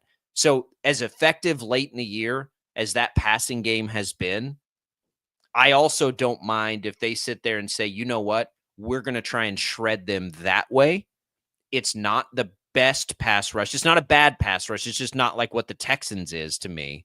And so if you want to throw it more than you might in another game, I honestly, I think I'm okay with it because now they have their full complement of receivers. Now you have a more competent left tackle situation than you did.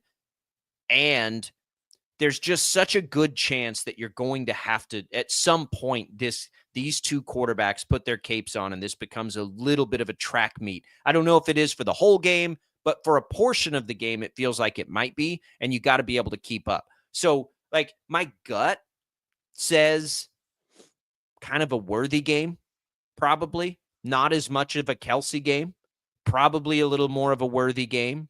I don't know what to make of DeAndre Hopkins' role right now. I would bet you that the Chiefs take, let's call it at least 3 shots over the top in this game, if not more, because you got to try and get some, and again, I keep calling them cheap ones, but you know what I mean. You got to keep trying to catch them on their heels a little bit and score some points that way, because I think if you can get a lead in this game, you're in good shape. I don't think you want to play this team coming from behind, because I'll bet you this. I'll bet you Buffalo tries to run the ball. Okay, so when you combine the regular season and postseason, the Bills have played 19 games this year. You know how many of those games they've scored 30-plus points? 13 of the 19 games, they've scored 30-plus points, including games where they've scored 48, 42.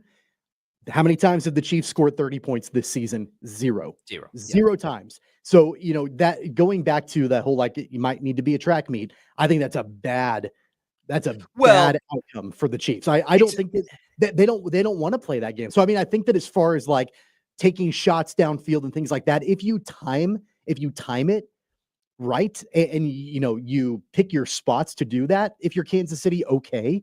But I think the ball control piece of it, you're way underselling the importance. I think Kansas City has to have ball control in this. The importance is top of the list. I'm just saying I don't know that they'll be able to do it exclusively through the run game.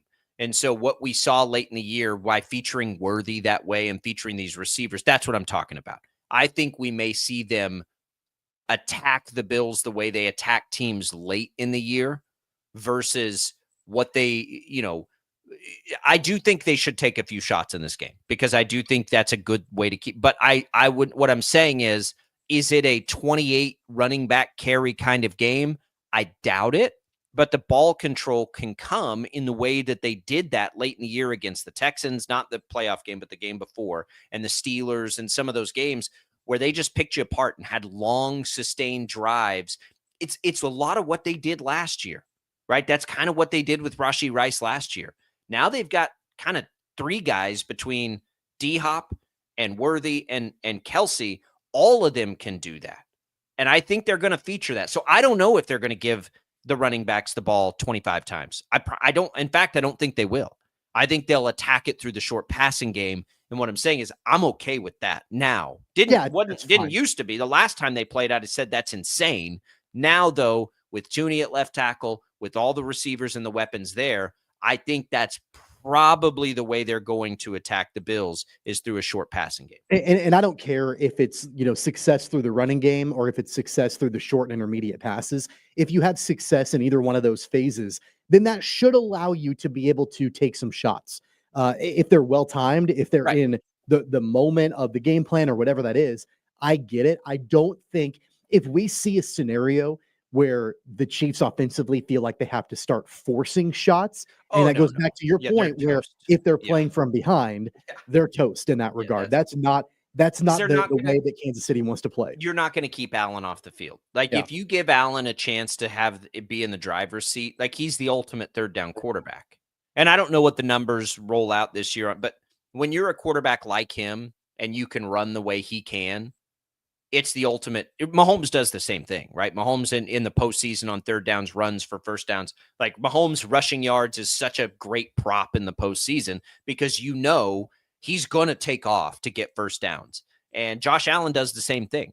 And so, yeah, if you get behind and Allen knows you're behind, he is going to do everything in his power to not let you have chances to catch up. And that's what makes him, that's how they beat the Ravens, right? Hey, Ravens, you're going to make a couple of mistakes, we'll get a lead. Watch us not do anything on offense, but hold the ball and not let you be on offense anymore. And they are totally capable of doing that. James Cook is underrated, but it's like it's James Cook and Josh Allen unleashed, right? There's no more holding anything back. And so now with both of those guys, is it Hurts and Barkley? No. Is it Lamar and Derrick Henry? No, but it's really good with Josh Allen and James Cook, like really good. And it makes their red zone offense really lethal because those two guys score tons of touchdowns. So if you're the Chiefs, you got to be efficient. We all know it's the most obvious statement in the world to say neither one of these teams can afford turnovers. Look at what happened last week in all of the divisional games.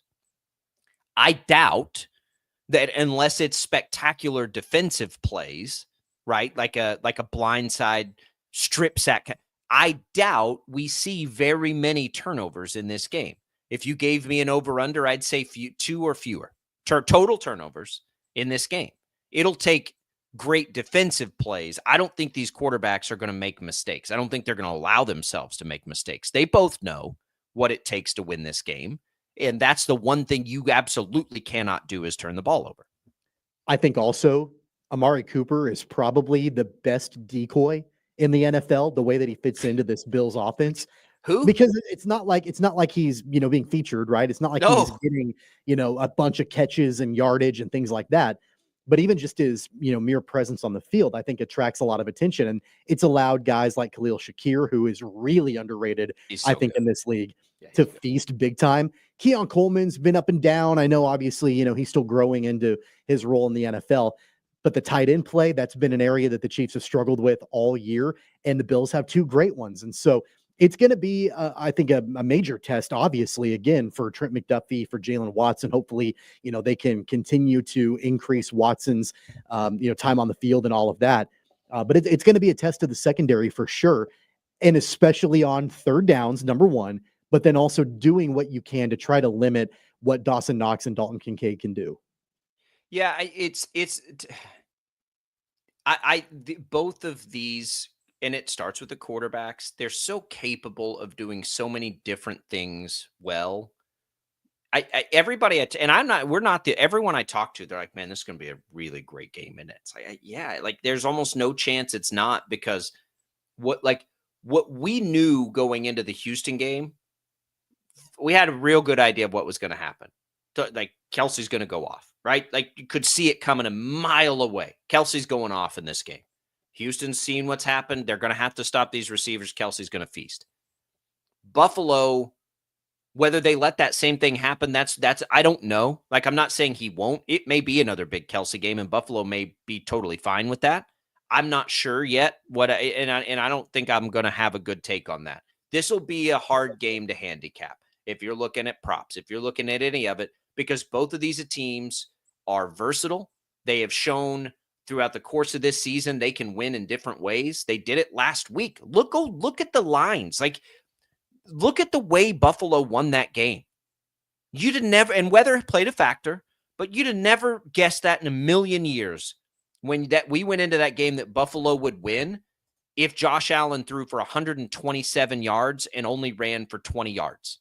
Josh Allen only had 147 combined yards in that game. We go into that, and I tell you that, you'd be like, oh, the Ravens are going to smash them. That's not what happened. They're capable of doing that. And to your point, they score 30 points more often than they don't. They're also capable of track meeting you. Yeah, and they Kansas can do it in City's different ways. And it goes Kansas back City's to the same way. It goes back to what you had mentioned before, that, every team is going to be this way, but really Buffalo knows how to take advantage of turnovers. They're going to let you make a mistake, and then they're going to put their foot on your throat. And the Ravens turned the ball over. Lamar threw a pick, put the ball on the turf. Mark Andrews put the ball on the turf. Like, those sort of things, you are not going to be able to survive when you're playing a team like Buffalo. The good news for Kansas City going into this game, they've not turned the ball over in 2 months. They have cut down on that.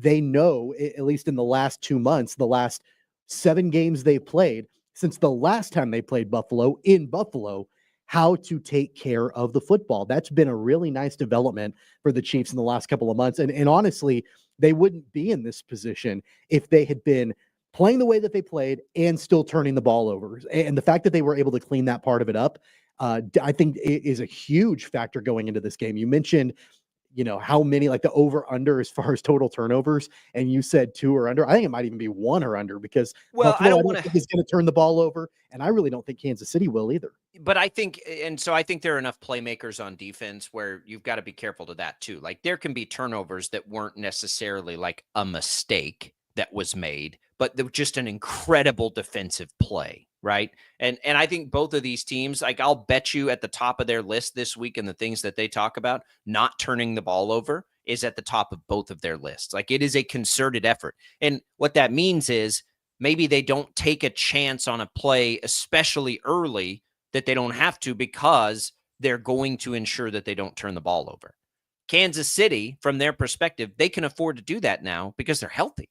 They couldn't afford to do that early in the year. Mahomes had to take chances. He didn't have anybody to throw it to. He had to take those chances. And it's not just on offense that they're healthy. Now you have more trust in your defense with Chris Jones fully healthy, with the pass rush finally being somewhat effective, and Jalen Watson's back. There's a trust factor there if you're Mahomes. Yep, don't need to throw that. We'll be fine. We got everybody back on defense. They'll come make a stop for us. The Chiefs haven't been able to say that all year. They haven't. They've been, they for whatever reason, for a variety of reasons, they haven't been able to say that. They also have to be careful not to allow left tackle to cause a blindside strip sack. What does that mean? Probably means a quicker passing game, right? Means they're going to try, and that's great. That's fine. You better believe that Andy Reid and Sean McDermott every single day this week, and Josh Allen and Patrick Mahomes are in there talking to everybody individually and saying, hey, just want to remind you, no mistakes this week. We're not turning the ball over. Don't make it easy on them, right? And because they're both smart enough to know we can't overcome that. Look at what happened last week. If you think we're so good that we can overcome that, I want you to look back at last week. Every team that turned the ball over more and outgained their opposition lost the game. Every single time, all 4 games. It's simple. We have to take care of the ball. And so then if you don't factor in turnovers, what do you factor in? That's where this game is so compelling. You've got the 2 best in the business at quarterback, and these kinds of spots, my goodness. This is going in. This is as good as any of them have been going in. Like, I don't think there's any doubt about that. I got nothing for you. It's tough to predict. We'll keep trying to do it all week. When we come back, though, we'll talk KU hoops. Shreyas Laddha, our KU Insider, joins to preview the game tonight. Next.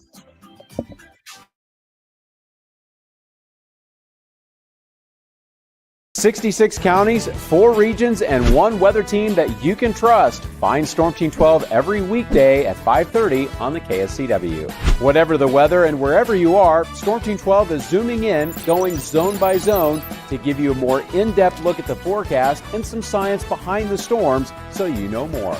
We're focusing on the forecast so you can focus on what's important to you. Storm Team 12 Weather Focus, 5:30 on the KSCW. The future of television has arrived.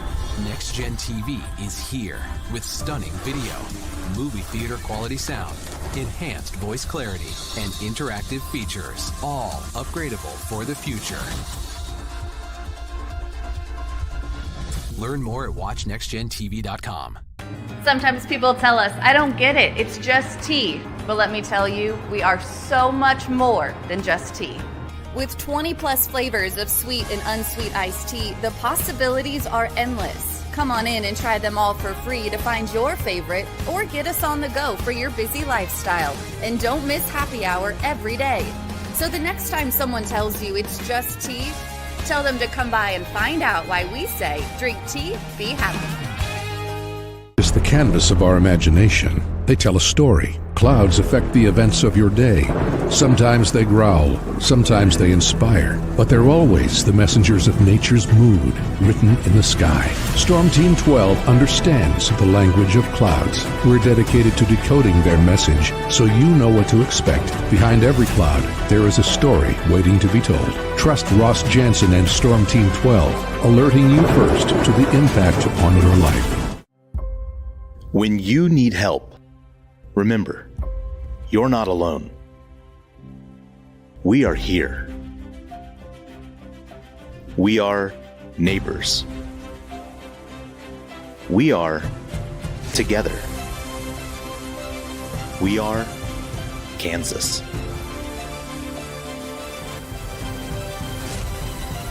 We are 12 News.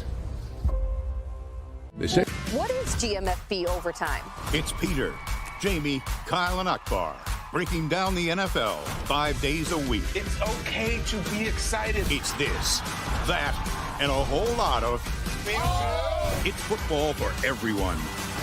Weekdays at 10 a.m. on KSCW. Are following a breaking update. Every day, all day, stream the stories that have you talking near and far. Whoever is behind the wheel of this bus is not stopping. From hundreds of local reporters and meteorologists spanning the country. Chaos here this morning at the UW campus. Search LNL for the all-new Local News Live streaming app. Make yourself known now. 83101 in traffic pursuit. Oh my God, here. Investigate TV Plus begins with real people.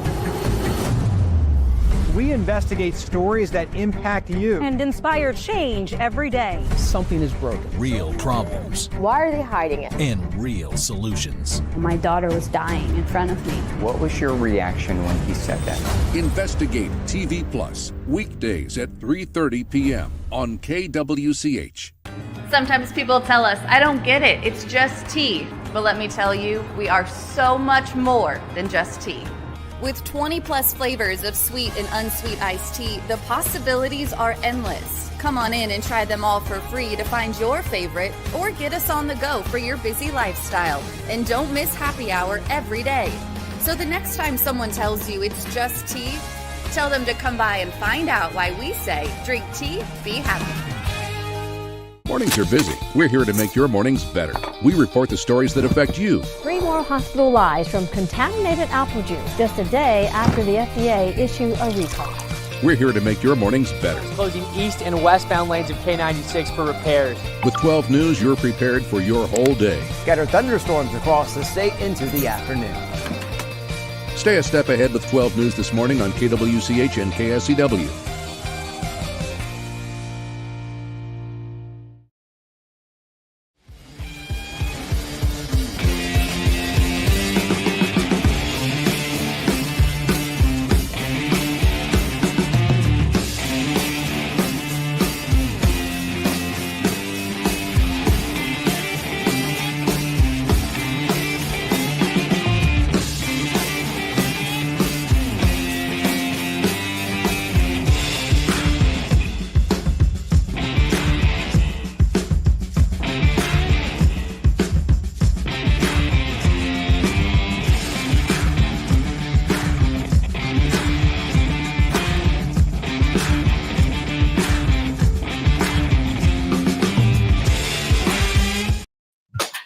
And now, digging deeper with the teams you follow, it's another Sports Daily Insider interview on KFH. And welcome back in. Shreyas Laddha joins us, KU beat writer for the KC Star on this Wednesday morning ahead of a big game tonight between KU and TCU down in Fort Worth. KU is a 6.5-point favorite in this game. Vegas thinks this will be a defensive slugfest. Shreyas, good morning. How are you? Good. How are you guys? We're good. We're good. So where do we stand right now with KU? The big start against K-State, they get the win. It's not, it's been as dominant maybe as people thought in the beginning of the year. It comes off of an Iowa State loss earlier in the week on the road that was closer than the final score would indicate. How are the Jayhawks feeling going into this week? TCU and Houston at home are the two games. Yeah, I think it's a pretty important week in a sense. You have to win a road game against an opponent that is going to be a defensive, I think, game for both sides because their strengths lie on defense, and obviously winning at home against Houston is huge. Houston's a good team, and you want to come out there and win 2 in a row, because I feel like we haven't seen Kansas win 2 in a row in a while. It feels like we've been alternating between wins and losses for a little bit for the last few weeks, and obviously that's dependent on the opponents they've played. But kind of where I'm at with this team is elite defensive team. Has the opportunity to become a lot better than they are offensively. But right now, I think they're like 45th, according to KenPom, in adjusted offensive efficiency. So it's just not a great offensive team compared to the last 2 years of what I've covered under Bill Self. They've been much better even then. So I think they can be better. I think it's going to be a big test without KJ Adams, the defensive end, today. But really against Houston's going to be the bigger test. I'm encouraged by the defensive stuff. I'm encouraged by Flory's play. I'm encouraged by those things. I'm not sure what's going to happen with the offense. I think that's the big question mark I have. And I think that could be make or break them, I think, come March. It was interesting, Shreyas, because I felt like we saw in the Sunflower Showdown, AJ Storr have an opportunity to maybe break out of his funk a little bit. I think he shot the ball better than we've seen him shoot maybe his entire time in Lawrence. And I don't know if that's, the beginning of better things for AJ Storr, or if it was kind of a perfect storm, everything coming together with KJ Adams out. Really he needed to be leaned on a little bit heavier. What was your takeaway on Storr's play, and what do you think we'll see from him moving forward? Yeah, I thought it was encouraging. I think that was the best defensive effort he's had probably all season. Offensively, it looked like he was doing the right things for the most part. I think he struggled to guard Coleman Hawkins. That was a tough assignment for him, regardless. I mentioned this to another beat reporter. I think it's hard to take away things from games like Kansas State is just not a good team this year. Let's call it what it is. And I think the same thing that's going to happen today is, like, I don't think TCU is a very good team. I think offensively, they're just not good enough for me to sit there and say, I think they're going to challenge Kansas enough to make this a game. I think Kansas is a better all-around team at both ends. And by most metrics, TCU's offense is pretty putrid.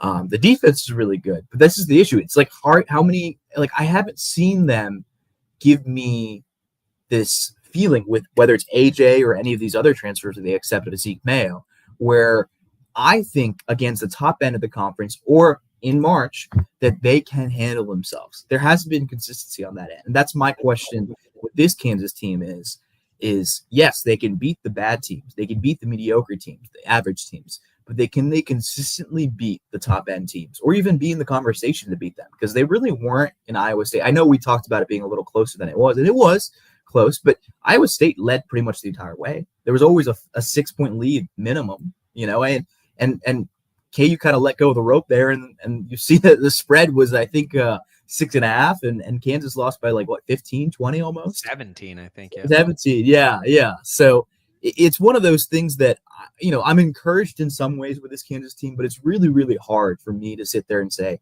they are definitively the best team in the conference. I'm not even sure. Yeah. And I think that's the thing, right? When you were a Kansas fan, the expectation was this team was going to be the best team, or at least competing for it. And they could be competing for a Big 12 title. They could, right? But it starts by consistency game in, game out. And I haven't really seen that from Kansas in a few weeks. And it starts by winning today against TCU and then beating Houston at home, which they should do. They're not the best team now, but I think they still could be. And I think if all things align and you get – and I'm glad you guys brought up AJ Storr, because we are seeing him gain a little confidence. Flory Badunga got his opportunity, and he was good in it. 26 minutes, but four fouls again. Shreyas, what's Bill Self saying about his ability to stay on the floor? Because we all, anybody with eyes, can see the upside of Flory Badunga and the things he can do for this team, but he has to be able to stay on the floor. And I don't remember the last game where he didn't have 4 fouls or 3 fouls or whatever it is. He's still got to learn how to play college basketball. Where do you think that progress is for him among the coaches? Yeah, it's something Mills talked about, where he wants him to stay longer, because then you have him extended period of time out. I think there was that run when K-State was making Flory was off the floor at that point. It just makes it so much easier for Kansas to be one-dimensional without him on the floor, with no KJ Adams either. The defense just kind of falls off a cliff. I think, what Bill had mentioned is, he's encouraged by his play. He was happy with how Flory played against K-State. But like you said, the foul thing is going to be a thing that we're going to continue to monitor because right now, 3-4 fouls, whatever, not a big deal. We're in January. But if this is still happening in March, it's a dangerous, dangerous situation. It's one of those things that, if he's getting 4 fouls in the 22 or 25 minutes a game or whatever he's going to play in March, it's going to be put KU in a stressful situation. And analytically, Bill had mentioned this, and Evan Mia confirmed this. Kansas' best lineup right now includes Hunter Dickinson, Floyd Badunga. It is a really good combination. I think the absolute best is what I saw was DeJuan Harris, Zeke Mayo, Shaquille Moore, Hunter Dickinson, and Floyd Badunga, which is an interesting combination because the first 3 are pretty short, and then you have 2 really big guys. A 2-point guard and 2 center lineup. Yeah. Nobody's running that. So it's like, obviously, the combination of minutes hasn't been played that much, so that's probably why it's a little skewed. But I've been a very big Floyd Badunga guy in the sense of I think he is the most talented big KU's had in years. And his skill set is something they haven't had since, honestly, Embiid. I think that's the level of talent that he could have next year. I mean, think about it, guys. He hasn't been playing basketball that long. He started playing basketball at 14, 15 years old. And this is just the precipice of, I think, what he can become. And he's going to be a guy that's going to be in the NBA for a long, long time.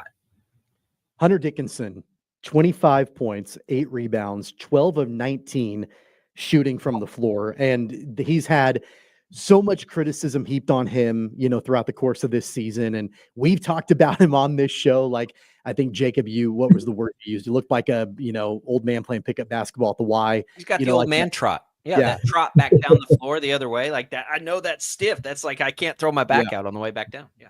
But I mean, look, the production was absolutely there against K-State, and he showed why he's almost an auto bucket, for the Jayhawks. Are you seeing? Obviously, we're now midway through the season. Are you seeing signs that he's rounding back into that form that we wanted to see from him for so long, or has it always been there? We just haven't really been able to appreciate it. I see the flashes. But if we go back to the Iowa State game, Hunter Dickinson wasn't very good, right? Yeah. He wasn't great.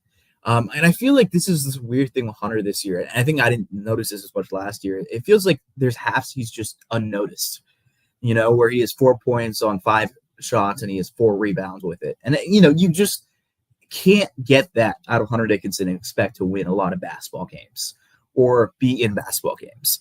I think it was a very encouraging sign. He took over in the second half against Kansas State. I think he scored the first 10 points out of the half for them. That's great.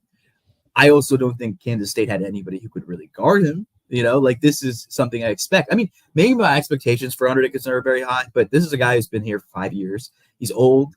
He's probably going to play overseas or play in the G League or NBA or whatever next year. He's 7'1". My expectations for Hunter Dickinson is 20, like 20 and 12, like every game, minimum. Maybe that's too high of an expectation for him, but that's the amount of shots he takes. That's the amount of usage he has. He's clearly the guy alongside Zeke Mayo to score the basketball for Kansas. That's the expectation. Maybe you don't need to get 20 and 12 every game, but it's kind of what an ideal version of Hunter Dickinson looks like. He's not always going to be the best on defensive end, but you want to hope those numbers can come out. For me, what I need to see out of Hunter Dickinson is consistency. I think that's the same thing I haven't seen from this entire Kansas team is game in, game out consistency. I want to see that happen more often from him. I want to see that happen from half to half for him, but I also want to see that from the Kansas Jayhawks because, guys, when's the last time they've won definitively against both of their opponents in a week? I can't remember. November was probably the last month that's happened. Hunter Dick, I'm totally aligned with that Hunter Dickinson baseline because the reality is if he's either getting that or they're making teams pay for trying to stop him for it, that's going to be the best version of Kansas, right? Yeah. I also think I'm with you on Flory Badunga. I think he unlocks Hunter Dickinson. I think he helps him on the defensive end, and I think he certainly creates more opportunities for him on the offensive end. And we'll see, because KJ Adams, we know as of Monday or so, Bill Self said will miss 3 or 4 games. So they're going to get some time to tinker a little bit and then hopefully bring KJ Adams back with a force to be that defensive guy he is. What do you guys have for us, Shreyas, at the KC Star ahead of this game tonight? Yeah, I have my TCU scouting breakdown preview, and obviously Gary will be there at Texas today. So I'm back in Lawrence because I'm helping out with Chiefs coverage this week, so that should be fun. But I think I'll be there live tweeting, doing the usual, and it should be a fun game. I think it'll be a defensive slugfest. I think this Kansas team is so good defensively. I think it's the best Kansas team I've seen in my 2.5 a year on a beat. So yeah. And there's upside, honestly, for the defense, which is good too. We'll have Shreyas' coverage tonight. You can follow him on social, on X at SHRE98. You can find his work at the KC Stars at KU Insider. Shreyas, we appreciate it. Thank you. Thanks for having me. It's good stuff. I like 6.5 tonight, Tommy. I'll be honest. I don't know about the over/under, but I like 6.5. I think this is a good. I like it too. I'm a fan of it. I think it's an opportunity for Kansas to Shreyas' point, be able to have a couple of back-to-back fairly convincing conference wins. And I think that sort of momentum can, continue to push you into the weeks ahead as we get deeper and deeper into conference play. And it's a game flow that you would anticipate Kansas is very comfortable in, because you can start with Hunter Dickinson and see where that takes you. You don't have to try to keep up with somebody like when you're playing Iowa State. Yeah. And we didn't get a chance to talk to Shreyas about this. I think the only concern I have, obviously, you don't have KJ Adams. That's going to be, a concern. But the only other concern I have is that over the last couple of games, we've seen the minutes on the court and the production trending down from guys like Rylan Griffin and David Coit. Like, those two guys are not doing much. Yeah. Rylan Griffin was scoreless in 12 minutes on the floor. And he's, at one point he was, I think, the first guy off the bench. I think he maybe even started a couple of games for the Jayhawks. His production is trending downward. That's a little concerning for me, and so I want to see how the Jayhawks combat that. What sucks about that for Griffin is, but you're seeing the development of Storr, and I think we all kind of see the same thing, right? Team's going to be better if it's Storr that steps into that role. So we'll see how that develops. It would be what would I think be great is if Griffin becomes an instant offense kind of guy. For sure. But they need Storr to be better. We got more coming up on Sports Daily. Don't go anywhere. We're coming right back on the other side. It's a Wednesday. It's all Brockton Caster. Stick around.